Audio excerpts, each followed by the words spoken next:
What's up, everybody, and welcome back to another episode of the Classic Chronicles. You guys are getting a little bonus action this week because I was at Monday Night Raw this past Monday night. It is Thursday as you see this, but I was at Monday Night Raw this past Monday night in Madison Square Garden.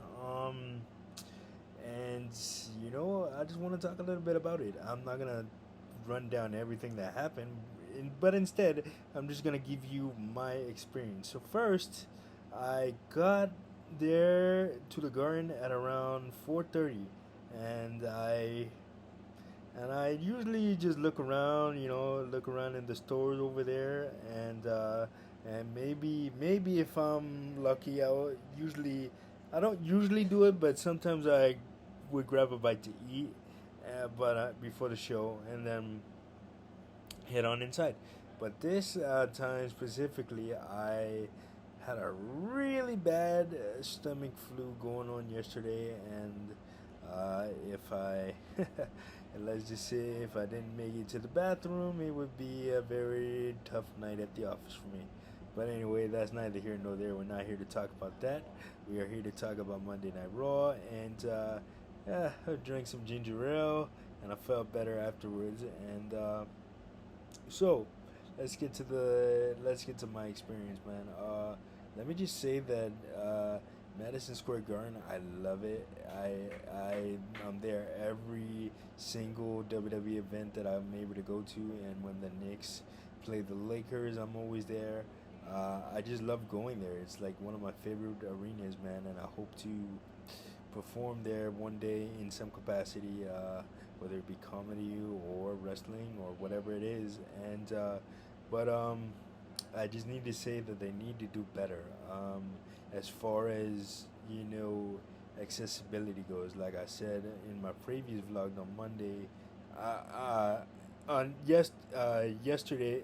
I mean, a couple of days ago. If you haven't checked that out, please do. I vlogged about the Americans with Disabilities Act and what it means to me, and how we could be better and do better and do right by the differently able community.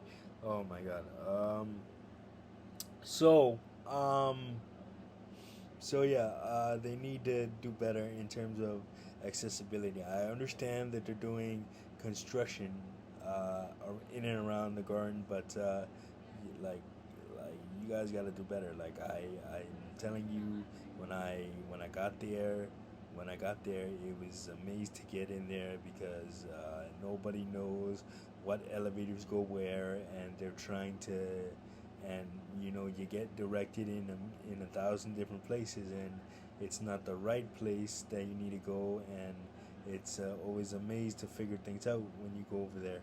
Um, and specifically, just a little tip: if you're a member of the differently able community and you're trying to leave Madison Square Garden, I highly suggest that you leave maybe 20 minutes, maybe not 20 minutes, maybe 10 minutes before your show ends, because the rush to get out of there is unbelievable. I mean, it took me literally, okay, show Raw ended last night at 11. Normally there's a dark main event or dark segment, meaning a show that they don't a segment or a match that they don't show on TV, but there was none of that last night, and I think this is the first event that I went to that didn't happen, that happened, I should say, and what do you call it? It was just pandemonium. I left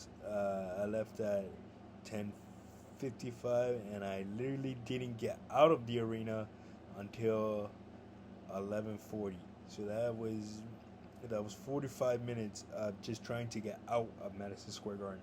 Never mind getting where I needed to go to catch my ride home, uh, which was luckily right across the street at the movie theater on West 34th Street. So I didn't have far to go to do that, but just to navigate the mess of and massive sea of people to get out of there was crazy. Uh, they need to structure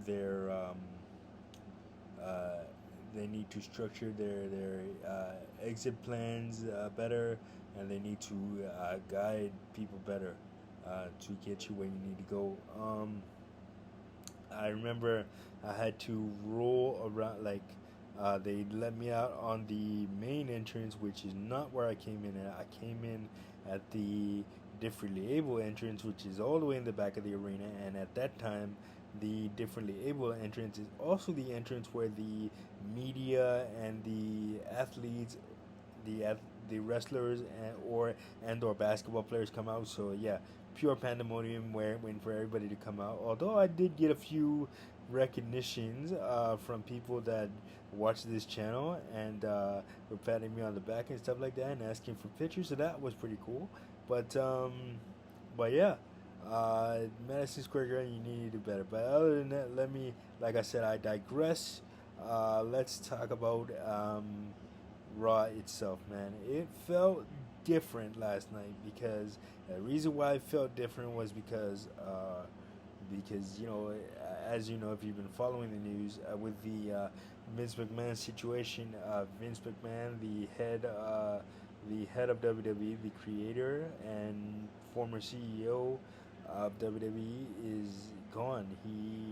There was a there was an investigation into him using money for him using company money for personal expenses, such as more specifically paying off a former female WWE employee to have sexual relations with, and her keeping quiet about it. Basically he paid hush money for her to not say anything about the alleged affair, and some of Vince McMahon's inner circle was involved in the whole thing too. So that was the whole scandal, and the reason why it's so crazy is because WWE is a publicly traded company. They have investors. So anytime that you have investors and you're taking their money and using it for your own personal gain, that's illegal. You can't do that. So that's what happened. But it felt different. Sold out Madison Square Garden. I I don't remember the last time they had a legit sellout for a WWE event, but last night it was very very close.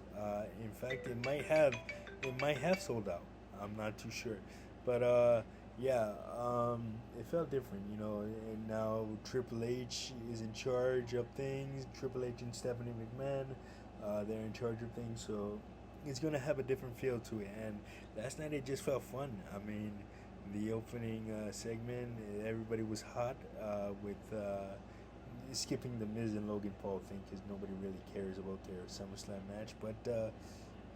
But the whole thing with Roman Reigns and the Bloodline, I don't know how it played out on TV yet because I've yet to watch it back. But in the arena, the ovation was deafening, man. It was absolutely insane. Roman Reigns is super over, and so is the rest of the Bloodline, the Usos and Paul Heyman. They're super over. So definitely, it was cool to see that. And then when Austin Theory came out, who was one of Vince's pet projects, they were chanting "Who's your daddy?" Because Vince McMahon is no longer there, so they don't know. Austin Theory doesn't know what direction he's gonna go in from here on out, so that was pretty fun.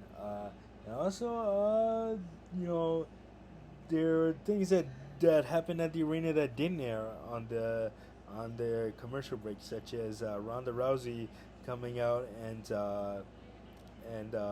taking out Doudrop and Nikki Ash. Although they did put that on WWE.com later, but it didn't air on the live broadcast. But yeah, no, like I said, I love the Garden, and I will continue to go there for events. They just need to make the experience better by having more people. When you ask the employees that work over there a question, they need to have better training as to how to assist people in general, not just people with that are differently able, but people in general. I saw some instances last night where people were being led in the wrong direction when they were being asked a question, and they had to kind of fend for themselves, like I said. So they need to make that better. But all in all, it was a great show at Madison Square Garden. I enjoy Raw, and I will be at AEW Grand Slam in September. Um, can't wait for that. I was there last year, and it was awesome. It's gonna be a great experience. But yeah, that's gonna be it for today's vlog. Like, subscribe, and share. And don't forget to hit that notification so you don't miss a button so you don't miss a video. And I will see you guys in the next one. Peace.